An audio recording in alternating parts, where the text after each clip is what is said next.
Agora pega, né?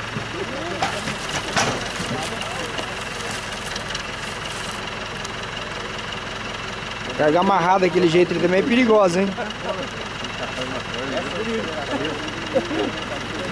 E lembra que vocês estão trabalhando com eucalipto, hein? Descasca o eucalipto? Uma torinha daquela já vale, senhor? Vale. Já é uma carga, né? Pegou ali, porque daí eu vou ter que carregar. Pegando de uma só pequenininha. 30 segundos também, meu.